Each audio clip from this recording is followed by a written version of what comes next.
Hello everyone out there, मैं प्रदीप कुलकर्णी आपका फिर से बहुत बहुत स्वागत करता हूं Indo Oxford impact English academy में। वर्क मास्टर क्लास में आपने बहुत सारे चैप्टर्स पढ़े हैं, लेकिन आज का जो चैप्टर हम पढ़ेंगे, क्योंकि पिछले सारे चैप्टर्स अगर आप बोर्ड पे देख रहे हो तो आप पढ़ चुके हो, आज हम डायरेक्टली पॉइंट पे आते हैं और हम पढ़ेंगे यहां पर आज direct object and indirect object. लेकिन डायरेक्ट ऑब्जेक्ट और इनडायरेक्ट ऑब्जेक्ट को पढ़ने से पहले हमें देखना पड़ेगा कि हम एक्चुअली इंग्लिश में ऑब्जेक्ट किसे कहते हैं, ऑब्जेक्ट का मतलब क्या होता है, क्योंकि आपको ऑब्जेक्ट का मतलब ही नहीं पता है। और अगर आप डायरेक्ट ऑब्जेक्ट और इनडायरेक्ट ऑब्जेक्ट सीखने की कोशिश कर रहे हो तो एक फ्यूटाइल एक्सरसाइज है, वो कोई बिल्कुल बेकार बात है। इसलिए आप सबसे पहले ऑब्जेक्ट को सीखिए। लेकिन ऑब्जेक्ट को सीखने से पहले मैं आपको बता देता हूं कि इंग्लिश में एक्चुअली हम सब्जेक्ट किसको बोलते हैं, क्योंकि सब्जेक्ट और ऑब्जेक्ट का डायरेक्ट रिलेशन होता है। देखिए, सब्जेक्ट हम उसको बोलते हैं, आप सिंपल वर्ड्स में इसको देखिए, हम एक बोलते हैं परफॉर्मर, या फिर आप बोल सकते हैं वर्कर, या फिर आप बोल सकते हैं डूअर, राइट। आप चाहे जो बोलिए, आपको तीनों वर्ड्स में दे रहा हूं, आप इसको परफॉर्मर बोलिए, वर्कर बोलिए, या फिर आप इसको डूअर बोलिए, बात एक ही है। जो भी एक्शन को करेगा उसको हम क्या बोलते हैं, सब्जेक्ट बोलते हैं। देखो, परफॉर्मर का मतलब होता है उस एक्शन को करने वाला, कर्ता। एक सिंपल हिंदी वर्ड में अगर हम बोले तो उसको बोलेंगे कर्ता। जो भी काम को करता है उसे हम कहते हैं सब्जेक्ट। अब आप देखिए, सब्जेक्ट कौन कौन हो सकता है। सब्जेक्ट कोई भी हो सकता है। सब्जेक्ट एक मेल हो सकता है, एक फीमेल हो सकता है, एक एनिमल हो सकता है, एक ऑब्जेक्ट हो सकता है, एक थिंग हो सकता है। यहां तक कि सब्जेक्ट विजिबल भी हो सकता है और इनविजिबल भी हो सकता है। विजिबल और इनविजिबल का मतलब होता है कि देखो, जो आंखों को दिखता है, कोई काम कर रहा है, हमारी आंखों को दिख रहा है तो विजिबल सब्जेक्ट है। लेकिन कोई काम कर रहा है, वो काम हो भी रहा है, लेकिन हमारी आंखों को अगर नहीं दिख रहा है तो वो हो जाता है इनविजिबल सब्जेक्ट। यहां पर मैं आपको दो एग्जांपल दे, क्योंकि देखिए विजिबल सब्जेक्ट ये मेल फीमेल, ये तो आसानी से बातें समझ में आ जाएंगी। यहां पर मैं दो एग्जांपल्स आपको देता हूं ताकि आपको सबसे पहले इनविजिबल सब्जेक्ट समझ में आए। अगर मैं आपको इनविजिबल सब्जेक्ट्स की बात करूं तो यहां पर अगर मैं बोलूं कि सिंपल वर्ड्स में, पेन वॉज परसिस्टिंग। देखो, परसिस्टिंग का मतलब होता है बढ़ना। यहां पर हम ये नहीं बोल सकते कि द पेन वॉज इंक्रीजिंग। अब इंक्रीजिंग मतलब वो कोई मीटर तो होता नहीं उसको नापने के लिए कि पेन कितना बढ़ रहा है। इसलिए पेन बढ़ने को जहां पर नापा नहीं जा सकता है, दर्द बढ़ रहा है, तो उसको हम लगाते हैं परसिस्टिंग इंग्लिश लैंग्वेज में। तो पेन वॉज परसिस्टिंग, तो यहां पर परसिस्टिंग क्या है, बढ़ना, ये हो गया वर्ब। लेकिन कौन बढ़ रहा है, पेन, तो डेफिनेटली क्या हो गया हमारा सब्जेक्ट। अब पेन किसी को दिखाई नहीं देता है, लेकिन सब्जेक्ट तो है क्योंकि काम कर रहा है, और जो भी काम करता है उसको हम सब्जेक्ट बोलते हैं, वो चाहे विजिबल हो चाहे इनविजिबल हो। लेकिन अगर मैं आपको बोलूं कि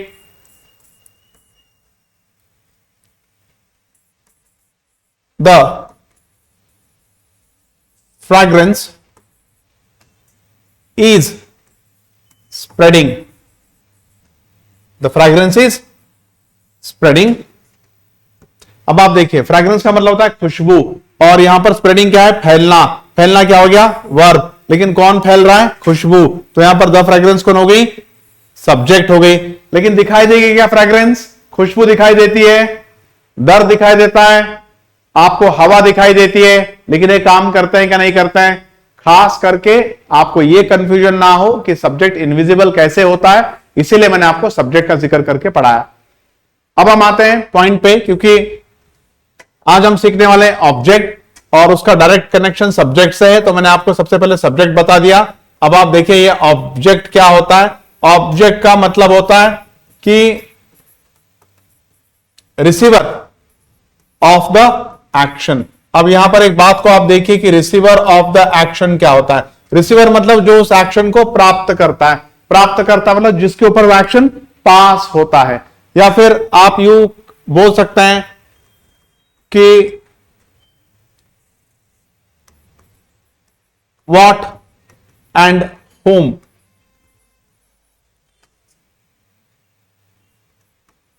influenced by the action। हम क्या बोल रहे हैं यहां पर, what and whom। अब आप देखिए कि क्या और किसको, किस चीज को और किस व्यक्ति को उस एक्शन का असर हुआ, उसको हम क्या बोलते हैं, ऑब्जेक्ट। किस को और किस व्यक्ति को, उस किस चीज को या किस व्यक्ति को उसका असर हुआ, डायरेक्टली असर हुआ, उसको हम क्या बोलते हैं, ऑब्जेक्ट, राइट। अब यहां पर दो बातें, जो एक्शन को रिसीव करेगा उसको हम क्या बोलते हैं, ऑब्जेक्ट, और किस चीज पर और किस व्यक्ति पर उस एक्शन का असर हुआ उसको भी हम क्या बोलते हैं, ऑब्जेक्ट। मैं आपको कुछ एग्जांपल देता हूं। देखो, अगर मैं आपसे कहूं कि आई विश्ड प्रकाश, आई विश्ड प्रकाश, तो यहां पर मुझे एक बात बताइए कि यहां पर काम कौन सा है? विश करने का काम है, यहां पर ये हो गया वर्ब, और किसने किया? मैंने किया, तो मैं कौन हो गया यहां पर? सब्जेक्ट। और मेरा एक्शन रिसीव या फिर मेरे एक्शन ने असर किस पर डाला? प्रकाश पर डाला, तो प्रकाश क्या हो गया यहां पर? ऑब्जेक्ट। आई विश्ड प्रकाश, मैंने प्रकाश को विश किया, तो प्रकाश यहां पर ऑब्जेक्ट, प्रकाश यहां पर ऑब्जेक्ट हो गया, आई यहां पर सब्जेक्ट हो गया, और विश यहां पर क्या है? वर्ब है। अगर इस सेंटेंस को हम रिवर्स कर लेते हैं, मान लीजिए इसी सेंटेंस को आप क्या कीजिए? रिवर्स कीजिए कि प्रकाश विश्ड मी, मैं यहां पर क्या बोल रहा हूं? प्रकाश विश्ड मी। तो आप यहां पर देखिए कि ये विश्ड तो काम वही है, पहले सेंटेंस के वाला ही काम है, विश्ड विश्ड, ये सेंटेंस, ये वर्ब हो गए। अब यहां पे मुझे विश किसने किया? प्रकाश ने, तो प्रकाश कौन को हो गया यहां पर? सब्जेक्ट। लेकिन उसने किसको विश किया? मुझे विश किया, तो मैं क्या हो गया यहां पर? ऑब्जेक्ट। सर अभी तो आप सब्जेक्ट थे, मैं काम कर रहा था ना, तो मैं सब्जेक्ट था। अब मैं काम कर रहा हूं, क्या काम को रिसीव कर रहा हूं, तो मैं काम को रिसीव कर रहा हूं, तो मैं कौन हो गया? ऑब्जेक्ट। काम को जो करेगा वो सब्जेक्ट, काम को जो रिसीव करेगा वो ऑब्जेक्ट। आई का क्या होगा यहां पर? मी, तो डेफिनेटली मी तो होना ही है, यहां पर मैं आई कैसे लगाऊं? अब आप देखिए, इसी तरह से बहुत सारे सब्जेक्ट और ऑब्जेक्ट चेंज होते रहते हैं। जैसे आई का हो जाता है मी, जब आप काम करोगे तो आप हो आई, जब आप काम को रिसीव करोगे या फिर वो काम आपको असर करेगा तो आप बन जाओगे मी। आप वी हो तो बन जाओगे अस, आप दे हो तो बन जाओगे देम, आप ही हो तो बन जाओगे हिम, अगर आप शी हो तो बन जाओगे हर। तो ऐसे ही सब्जेक्ट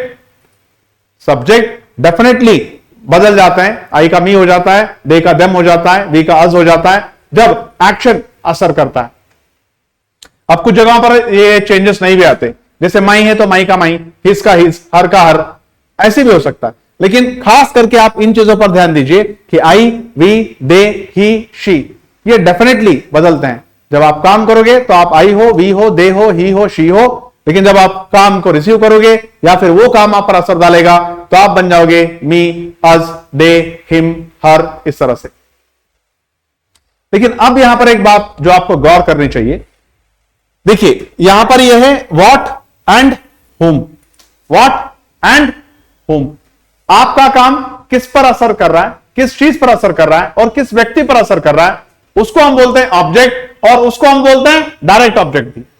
आप दोनों ही बोलिए, हर ऑब्जेक्ट भी या फिर डायरेक्ट ऑब्जेक्ट भी। इस एग्जांपल्स में आपको ऑब्जेक्ट भी सीखने के लिए मिल रहा है और डायरेक्ट ऑब्जेक्ट भी सीखने के लिए मिल रहा है। यहां पर प्रकाश कौन है? यहां पर प्रकाश कौन है? यहां पर आपका प्रकाश डायरेक्ट ऑब्जेक्ट भी है और वो ऑब्जेक्ट भी है, या फिर आप इसको ऐसे समझिए कि वो ऑब्जेक्ट भी है और वो डायरेक्ट ऑब्जेक्ट भी है, दोनों भी है। क्योंकि यहां पर बात यह आती है, आप सिर्फ इन दो बातों पे ध्यान देते जाइए। अगर आपको डायरेक्ट ऑब्जेक्ट परफेक्टली समझना है तो आप दो बातों को समझिए कि किस चीज पर, किस पर या किस व्यक्ति पर, किस चीज पर या किस व्यक्ति पर उस एक्शन का डायरेक्टली असर हो रहा है, तो वो क्या हो जाएगा? Direct object. अब प्रकाश विश्ड मी, तो ये मी कौन है? यहां पर ऑब्जेक्ट भी है और डायरेक्ट ऑब्जेक्ट भी है। यहां पर मी क्या हो रहा है? ये एक ऑब्जेक्ट भी है और मी क्या है? एक डायरेक्ट ऑब्जेक्ट भी है, राइट? देखिए, इफ आई टेल यू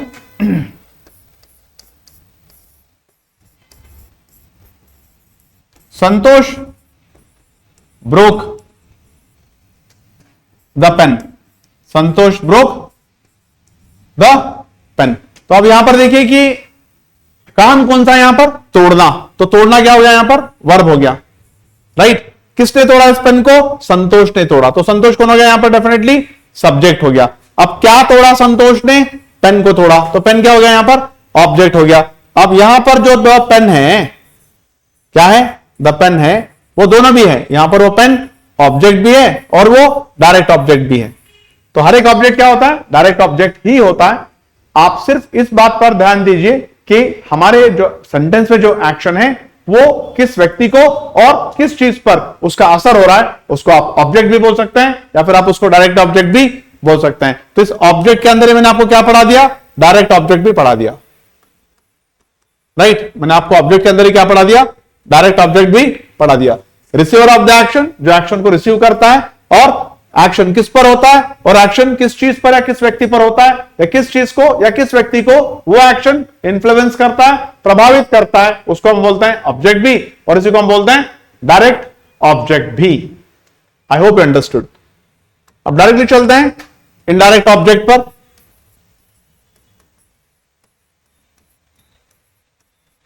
किस पर चलते हैं? इनडायरेक्ट ऑब्जेक्ट पर। सही, इनडायरेक्ट ऑब्जेक्ट क्या होता है? देखिए, सबसे पहले इनडायरेक्ट ऑब्जेक्ट अगर आपको फाइंड आउट करना है तो सेंटेंस में दो ऑब्जेक्ट आने बहुत जरूरी है, क्योंकि डायरेक्ट ऑब्जेक्ट एक आएगा, इनडायरेक्ट ऑब्जेक्ट एक आएगा, तो दो ऑब्जेक्ट तो आएंगे सेंटेंस में। अब उसमें से आपको सिर्फ ये फाइंड आउट करना होता है कि डायरेक्ट ऑब्जेक्ट कौन सा और इनडायरेक्ट ऑब्जेक्ट कौन सा है। अब आप यहां पर देखिए कि यहां पर बात आती है किसको और किसके लिए, टू होम और फॉर होम। डायरेक्ट ऑब्जेक्ट के लिए आपने क्या किया? व्हाट और होम, किस चीज पर और किस व्यक्ति पर उस एक्शन का असर हो रहा है, वो हो गया डायरेक्ट ऑब्जेक्ट। यहां पर to home and for home, to home and for home. मैं आपको इसके एग्जांपल देता हूं, आपको समझ में आ जाएगा। If I tell he showed us his medals. He showed us his medals. अब आप देखिए यहां पर showed क्या है? यहां पर वर्ब है। क्या है ये? वर्ब है। किसने दिखाया है? ही ने दिखाया है, तो ये क्या हो गया यहां पर? सब्जेक्ट। अब मुझे एक बात बताइए कि क्या दिखाया? His medals. What? His medals. तो जो भी क्या दिखाएगा वो क्या हो जाएगा? Direct object. तो हिज मेडल्स क्या हो गया यहां पर? Direct object. लेकिन किसको दिखाया? किसको दिखाया? अस। तो क्या हो जाएगा ये? Indirect object. किसको दिखाया? हमें। तो हमें क्या हो गया यहां पर? Indirect object. आपको सेकंड एग्जांपल में देता हूं।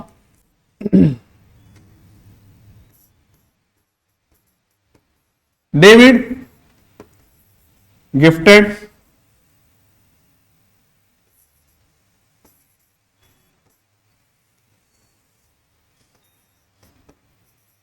ring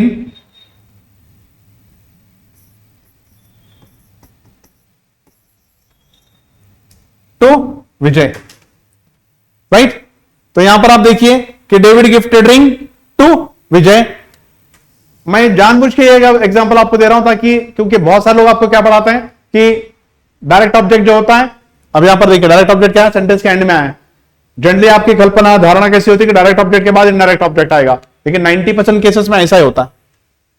90% केसेस में क्या होता है? ऐसा ही होता है कि he showed us his medals, यहां पर डायरेक्ट ऑब्जेक्ट आता है, लास्ट में डायरेक्ट ऑब्जेक्ट आता है और उससे पहले क्या आता है? इनडायरेक्ट ऑब्जेक्ट आता है। ऐसे 90% केसेस में ऐसा ही होता है, लेकिन खास करके मैं एग्जांपल इसलिए लिख रहा हूं ताकि आपको ये कंफ्यूजन में आप ना रहे, क्योंकि 10% भी सीखना पड़ेगा बाकी का।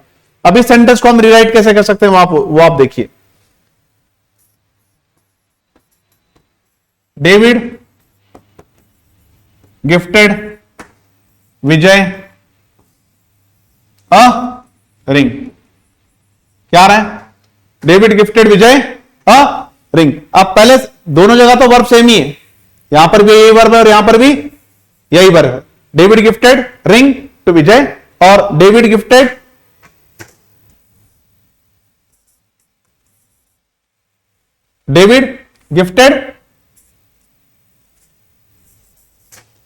विजय अ रिंग।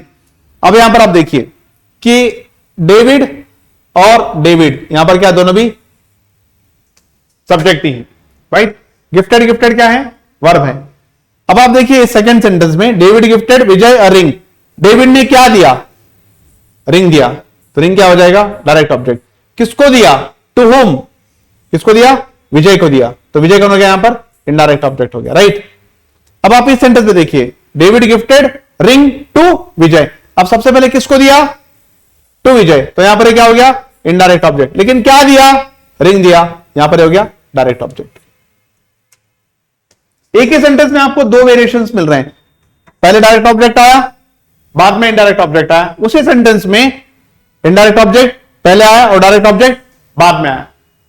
लेकिन 90% केसेस में डायरेक्ट ऑब्जेक्ट लास्ट में आता है, इनडायरेक्ट ऑब्जेक्ट फर्स्ट आता है। लेकिन ये जो ट्रेडिशन है, ये जो परंपरा है, जो पढ़ाने का तरीका है, इसको मैं थोड़ा सा आपको बदल के दिखाया क्योंकि एग्जाम में इसकी जगह अगर ऐसा पूछ लिया जाए तो, राइट, इसलिए ये होता है डायरेक्ट ऑब्जेक्ट और इनडायरेक्ट ऑब्जेक्ट। मैं आपको और एक एग्जांपल देता हूं ताकि आपके डाउट्स और भी क्लियर रहे। इफ आई से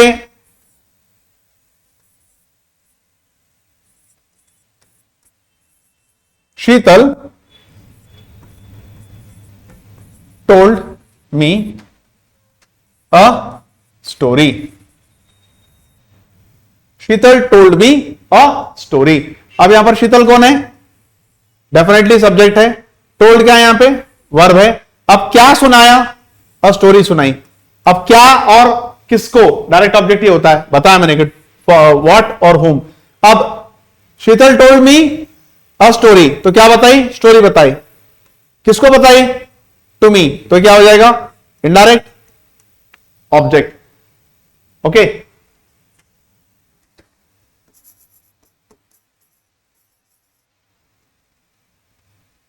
if I say Vikas gave Suresh some money. Vikas gave Suresh some money. अब यहां पर आप देखिए गिव क्या है? यहां पे वर्ब है। किसने दिया पैसा? विकास ने दिया, तो जो काम करेगा वो सब्जेक्ट। अब क्या दिया? some money, क्या हो गया? Object, right. अगर आपको इस सेंटेंस को ठीक से अंडरस्टैंड करना तो मैं आपको और एक तरीके से बताने वाला हूं। Vikas gave Suresh some money, ये क्या हो गया हमारा? Direct object. क्या दिया? पैसे दिया। किसको दिया? To whom? सुरेश। क्या हो गया? Indirect object. अब इस सेंटेंस को अगर आप ऐसे लिखते हो, Sheetal told me a story, Sheetal told a story to me,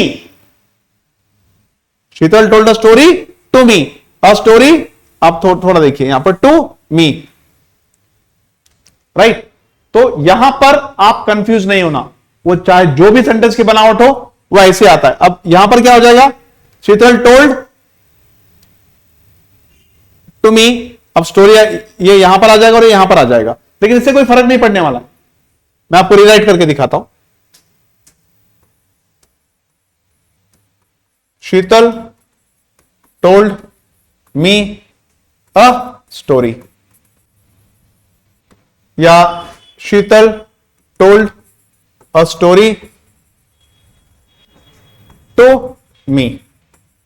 तो एक साधारण दिमाग में क्या आता है, पढ़ाया कैसे जाता है कि डायरेक्ट ऑब्जेक्ट लास्ट में आता है और इनडायरेक्ट ऑब्जेक्ट 90% केसेस में डायरेक्ट ऑब्जेक्ट से पहले आता है। मैं ये ट्रेडिशन को ब्रेक करना चाहता हूं।